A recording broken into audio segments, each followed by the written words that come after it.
Hello friends, welcome to Learner's Planet. Friends, in this session we are going to discuss ratio, proportion and variation. This is the very first session for the topic. We'll be covering the definitions and concepts of ratio, proportion, what is direct and indirect inverse variation. We'll be solving some problem on ages and then we'll be discussing chain rule. Okay. Friends, this topic is actually very important in case of entrance examinations, and definitely we are going to discuss more topics after that, that is percentages, profit and loss, time and work, time and distance. So this is what the basic of all these topics. So I hope you are having your paper and pen with you. So let's begin the session with me. Now let's see the definition of ratio. The ratio of two quantities in the same units. The important part over here, it is the same unit. Is the fraction that one quantity is of the other. It is written as A is to B. Here A is called the first term or antecedent and B is called the second term or consequent. Friends, the very important part over here, that whenever we are comparing two quantities, they should be in same units. Definitely different units cannot be compared. Okay. Now suppose I take an example. Maybe a place A is there, a place B is there and a place C is there. The distance between AB and AC, I have to make a comparison. Now the distance between AB is maybe 50 kilometer and distance between AC is suppose 100 kilometer. Now if I have to make the comparison of AB or AB and AC, what I'll be doing is I'll be finding the ratio of distance of AB to AC. So it is 50 is to 100, that is 1 is to 2. That means the distance of AC is double of AB. Okay. Here I can make the comparison since both the distances are carrying the same units. Now if the distances are not carrying the same units, can I compare them? No. Okay. Let's see. Suppose this distance AB is, instead of 50 kilometers, say it is 50 meter. Okay. In that case, AB is to AC. Suppose I write 50 is to 100.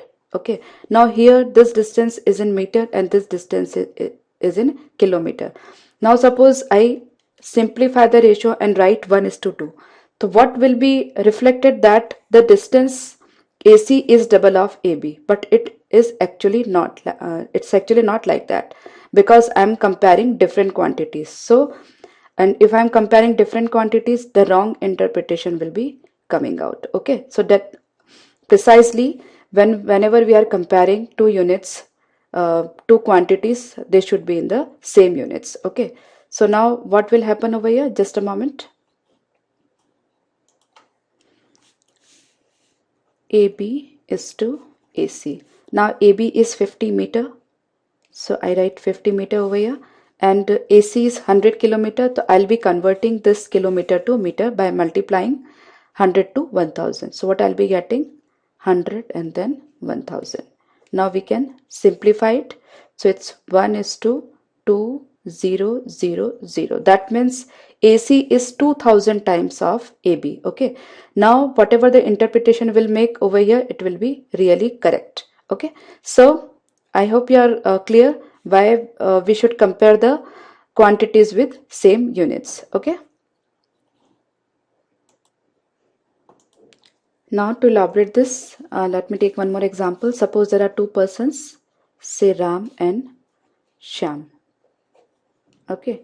Now Ram is having maybe 100 rupees and Shyam is having 1000 paisa. Okay. Now if we wish to find out how much amount Ram is having more than Shyam, suppose we try to find out the ratio of Ram and Shyam, what it will be? It's 100 is to 1000. That means 1 is to 10. Okay. That means what is the conclusion we are drawing over here? That means Shyam is having 10 times amount than Ram. Okay. This is Ram and this is Shyam. Isn't it? But actually, is it like that? It's not like that. Why? Why we are getting the wrong ratio over here? That's because we are comparing different units. Here, Ram is having the amount in rupees and Sham is having the amount in paisa. Okay. So if we are comparing different units, it won't give us the right results. Okay. So if we wish to make the real comparison of Ram and Sham, so the units must be same. Okay. So let's see. Now let's convert both the amounts in same unit. It is Ram and it is Sham. Ram is having 100 rupees. I wish to convert rupees to paisa, so I'll be multiplying by 100, and here it is 1000. Okay, so we just see over here that is Ram is having 10 times amount than Sham. Okay, so in previous case what we were getting, that Sham is having 10 times of Ram, but actually Ram is having 10 times of Sham. So I hope you are clear with the importance of same units. Okay, now let's see the other terms. A square is to B square is called the duplicate ratio of A is to B. That means if a ratio A is to B is given, and if I wish to find out the duplicate ratio of it, that will be A square is to B square. Similarly, A cube is to B cube is called the triplicate ratio, and root A is to root B is called the subduplicate ratio of A is to B. Okay, friends. Now let's see some properties of ratios. The value of a ratio remains unchanged if each of its term is multiplied or divided by same non-zero number. Suppose I have a ratio 3 is to 4. Now any number, maybe x, I multiply to both the terms, still I'll be getting the same ratio. Okay, so whether I divide or whether I multiply doesn't matter. Okay, if A is to B and some positive number, A is greater than B and some positive number is added to each term of A is to B, then the ratio is diminished if A and B are positive. Suppose I have a fraction or a number or a ratio, I can say 3 by 4. If I add a positive quantity over here, then the value of 3 plus x by 4 plus x will be greater than 3 by 4 if x is positive. If x is negative, then 3 plus x by 4 plus x will be less than 3 by 4. Okay, and the same. Now let's see equal ratios. If A by B is equal to C by D is equal to E by F and so on, maybe other ratios are also there, then each ratio is equal to, that is A by B is equal to, or C by D is equal to, or E by F is equal to sum of numerators by sum of denominators. Even it can be difference of numerator by difference of denominator. Suppose A by B is equal to C by D, then each ratio will be equal to A minus C over B minus D. Or suppose we are having more than two ratios, say A by B is equal to C by D is equal to E by F. So whatever the operation we are performing in the numerator, the same operation should be performed in the denominator. So suppose it is A plus C minus E, then it will be B plus D minus F. In that case, each ratio, that is A by B or C by D or E by F, will be equal to A plus C minus E or by B plus D minus F. Okay, but operation should be same. Here it is plus, here it is plus, here it is minus, and here it is minus. Okay, I hope you are clear. Now let's see some properties of ratios. It is invertendo. The inverse ratios of two equal ratios are equal. That means if A by B is equal to C by D, then inverse of that, that is B by A, will be equal to D by C. Okay, then it is the next property is the ratios of antecedents and consequence of two equal ratios are equal. You don't have to worry much about the terminologies. you just see the concept what we can do with the ratios. If a by b is equal to c by d, then this c can be taken over here, and this a can be taken over here. So it is a by c is equal to b by d. That means b and c can exchange their position and a and d can exchange their position. Okay. Now this is very important property. If a by b is equal to c by d, then a plus b, that is numerator plus denominator by denominator, is equal to numerator plus denominator by denominator. That means a plus b upon b is equal to c plus d upon d. Similarly, that is dividendo, a minus b by b is equal to c minus d by d. Okay. If we combine both of them, that will be known as componendo and dividendo. That means a minus b upon, a plus b upon a minus b is equal to c plus d upon c minus d. Okay. That means here a is numerator and b is denominator. Here c is numerator and d is denominator. Okay. So this is actually very important property when we'll be solving the problems. Okay. Now next term, that is proportion. The equality of two ratios is called proportion. It can be written as a is to b in proportion to c is to d. Okay. Suppose I can say that is 3 by 4 will be equal to definitely maybe 6 3s are 18 and 6 4s are 24. Okay. So 3 by 4 is equal to actually 18 by 24. That means 3 is to 4 are in proportion of 18 is to 24. Okay.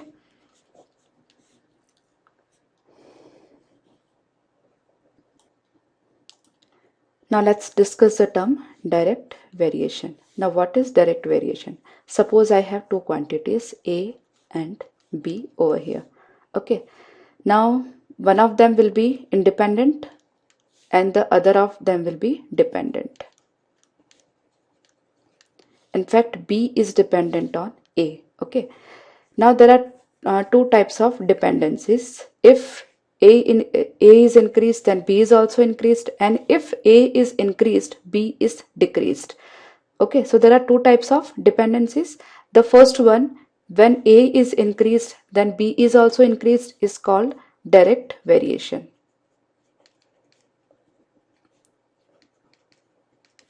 Okay, in that case, we mention it a is proportional to b. That means if a increases, b will also increase. Okay.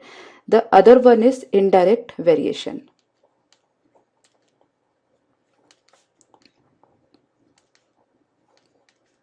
That means if a increases, b decreases, and we show it as a is inversely proportional to b. Here a is directly proportional to b, here a is inversely proportional to b. In this case, I would just revise it. If a increases, b will also increase, and here if a increases, b will decrease. Okay. We can take some practical life example of direct and indirect variation. Friends, to understand direct and indirect variation, let's take some everyday life example. You must be aware of the terms time, speed and distance. That is time, speed and distance. I'm just taking some practical life examples. And what is the relationship among these three? That is speed, that is s is equal to distance upon time. Okay. Now, what happens when distance increases? Initially, suppose you are going from A to B. Okay. And then you decided to go to A to C. Okay. That means the distance between A to B is less than the distance between A to C. That means distance is increasing. Okay. Now, if the distance is increasing and you have limitation of time, that means you need to increase the speed. Okay. Suppose you are having 1 hour or maybe 2 hours with you. Okay. In 2 hours, initially you have to cover the distance from A to B. Now in the same 2 hours you have to cover the distance of A to C. Now what would happen? You need to increase the speed, okay, if there is a constraint of time. So what we can say, speed and distance are in direct variation. If distance increases, then speed will also increase if time is a constant, okay. Or if distance decreases, then speed may be decreased if time is a constant, okay. Now the other case, suppose I have a distance to be covered up from A to B is maybe 200 kilometer, okay. And now I have to cover this distance in some particular time. Now I'm just seeing the relationship between speed and time. If distance is constant, if we increase the speed, then time will be reduced, okay.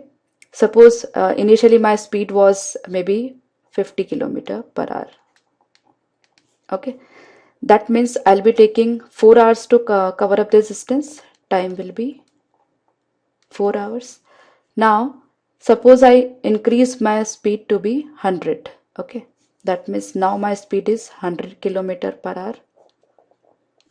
Now what is the time I'll be taking? That is 2 hours. That means I'm increasing the speed from 50 to 100, but the time is reduced from 4 to 2 hours. Okay, that means speed and time are in inverse variation. That means if speed increases, time will decrease if the distance is constant. Now let's take one more example to understand the concept of direct and inverse variation.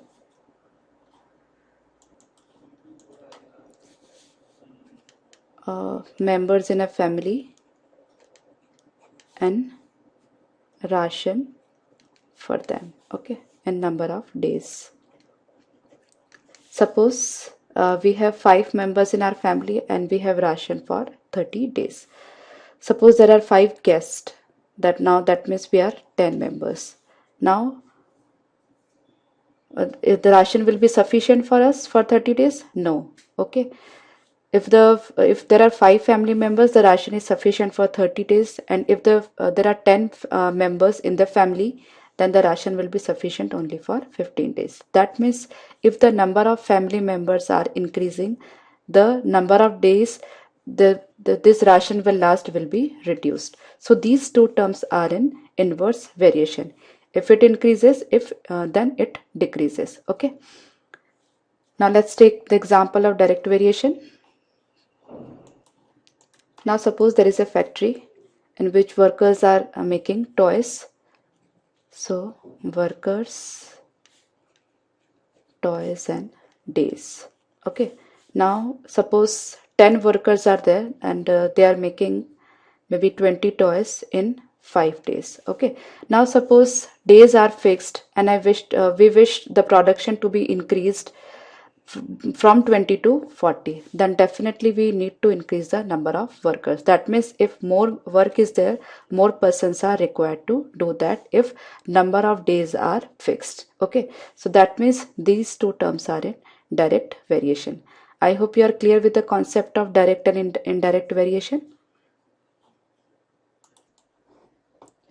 Now let's understand variables, partly indirect variation and partly constant. A very good example of this is your electricity bill, okay.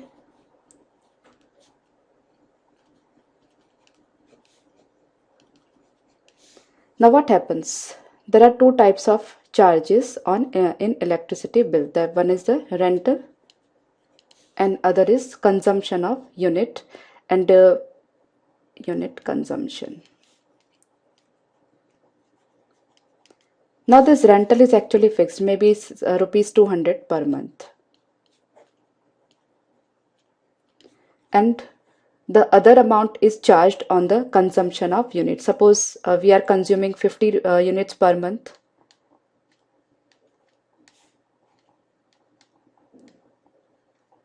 And per unit rate is say 5 rupees. So my electricity bill will be 50 into 5 plus rupees 200. Okay.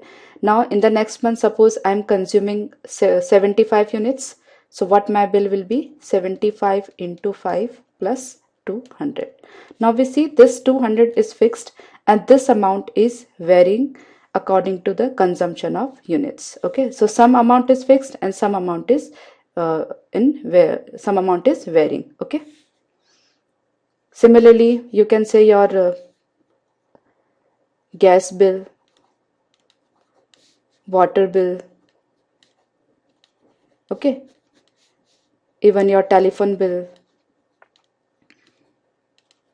In all these cases, some amount is fixed and some amount varies according to the consumption of units. Okay.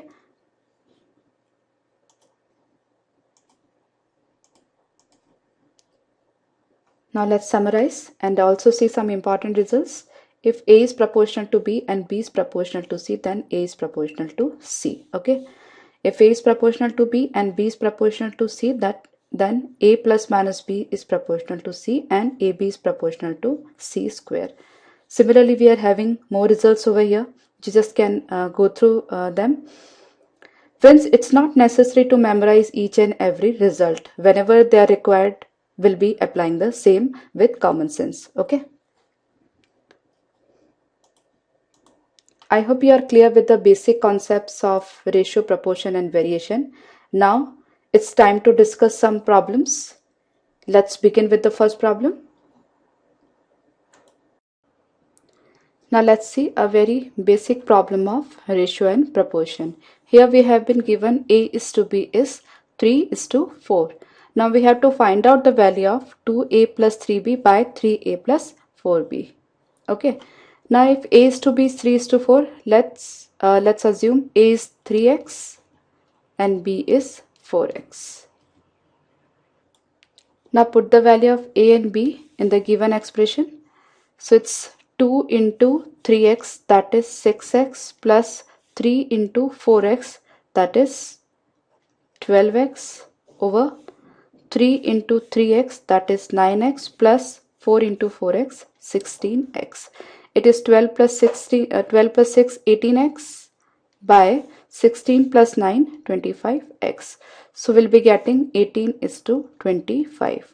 See, in entrance examination, you don't have to show the workings. So directly you can put the value of A and B as 3 and 4 respectively. Since x is a common factor which is actually not required while calculating this particular ratio. As at the end it will get cancelled like this. Okay. Now let's take another problem. Now let's say this problem. If A is to B is 2 is to 3 and B is to C is 5 is to 7, then we have to find out A is to C. Okay. Here the ratio of A and B is 2 is to 3 and the ratio of B and C is 5 is to 7. So we cannot make a direct comparison of A and C. If we wish to make a direct comparison of A and C, that means the value of B in both the cases should be equal. Okay. Now how could I make it equal? Suppose I multiply this expression by 5. That means this ratio by 5 and this ratio by 3, and then the value of B will be 15 over here and the value of B will be even 15 over here. Friends, we have already discussed in theory that if a ratio is multiplied by a positive number, that means if both numerator and denominator are multiplied by a positive number, the value of the ratio is not changed. Okay, so we can multiply this particular ratio by 5. So what I'll be getting over here is 5 2s are 10 is to 15, that is A is to B, and what I'll be getting over here is 15 is to 21. Now B is same at both the places, that now we can make comparison of A and C. So A is to C will be 10 is to 21. A is to C will be 10 is to 21. It's very simple, friends. Or you can go for an alternative approach also. I just write over here, it's A, B and C. The ratio of A is to B is 2 is to 3 and the ratio of B is to C is 5 is to 7. Now you should multiply like this. Okay, this 2 into 5, it's 10, then this 3 into 5, 15, then this B into This 3 into 7 is 21. So the ratio of A is to C is 10 is to 21. That is option A. Okay. I hope you are clear with the method. Now let's take the next problem. Now in this question we have to find out the fourth proportion to 3, 7 and 15. That means the ratio which 3 and 7 is maintaining, the same ratio should be maintained by 15 and some other number. That means 3 by 7 is equal to 15 by x. In that case we have to find out the value of x. So x will be 7 into 15 by 3. So x will be 35. Okay, so whatever the relationship is between 3 and 7, the same relationship will be between 15 and 35. Okay friends, I hope you are clear. Now let's see this problem. Here we are given A is to B and B is to C, and we have to find out A is to B is to C. Similarly as in the previous problem, I just write A, B, C over here. It's 5 is to 7 and it is 6 is to 11. Now just do it like this. So 5 into 6, 30, 7 into 6, 42, and 7 into 11, 77. As simple as that. That is 30 is to 42 is to 77. Okay friends. Now similarly in this case we have to find out the ratio of A and C. So let's write A, B, C. It's 3, 4. It's 8 is to 9. Okay. So 3 into 8, 24 is to 32 is to 4 into 9, 36. Okay. We can simplify it. It's all the terms are divisible by 4. So 4 6 are, 4 8s are, and 4 9s are. So we have to find out the ratio of A and C. That is 6 is to 9. That is 2 is to 3. Okay, 3 2s are 6 and 3 3s are 9. Okay, I hope you are clear. Now in this question we are given A is to B, B is to C, C is to D, and we have to find out A is to D.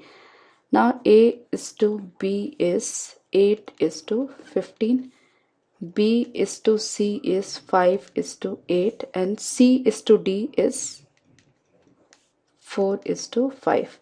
Now here C is 8, so we can convert this C into 8, so it will be 8 is to 10. That means B is to C is to D will be 5 is to 8 is to 10. B is to C is to D will be 5 is to 8 is to 10. Okay. Now here B is 5, here B is 15. So I can convert this 5 also into 15 by multiplying this expression or this ratio by 3. So it will be 15, 24, and 3 5s are 15, 3 8s are 24, and 3 10s are 30. Now A is to B is 8 is to 15, and B is to C is to D is 15 is to 24 is to 30. That means A is to D will be 8 is to 30. Or we can say it is 4 is to 15. Okay, this is the correct choice. Or alternatively, you can do like this. First of all, you just find out the ratio of B is to C is to D by the method which we discussed in the previous question. It's B is to C and D. Okay, so it's 5 is to 8 and 4 is to 5. So it's 20 is to 32 is to 40. That means the ratio between B and D is 1 is to 2. Okay. Now A is to B is to D. A is to B is 8 is to 15, and B is to D is 1 is to 2. Okay. So it's 8 is to 15 is to 30. That means 8 is to 30, that is 4 is to 15. So this is a smart way or a short way to know the problem. I hope you are clear with the concept. Now let's do this problem. if 2a is equal to 3b is equal to 4c, then a is to b is to c. Okay, now what is the LCM of 2, 3 and 4? That is actually 12. So let's divide each term by 12. Okay, so it's 2a by 12, that means a by 6 is equal to 3b by 12, that is b by 4, is equal to 4c by 12, that is c by 3. That means the ratio of a is to b is to c will be 6 is to 4 is to 3. Okay, a is to b is to c is 6 is to 4 is to 3. Okay, this is the correct choice. Okay, let's see the next problem. Now in this question, a by 3 is equal to b by 4 is equal to c by 5, and we have been asked about a is to b is to c. But obvious and quite simple, the ratio will be 3 is to 4 is to 5. Okay friends. Now let's see this problem. Ratio of 4 raised to 3.5 is to 2 raised to 5. Now 4 can be written as 2 raised to 2. So this is 2 raised to 2 into 3.5, that is 2 raised to 7. It's to 2 raised to 5. So it's actually 2 raised to 7 minus 5 is to 1. That means 2 raised to 2 is to 1. That means 4 is to 1. So this is the correct choice. Friends, we'll be doing more problems, more difficult problems in fact in our next session. By that time you just revise this particular session, so you'll feel more comfortable in the next session. Okay, all the best and bye bye.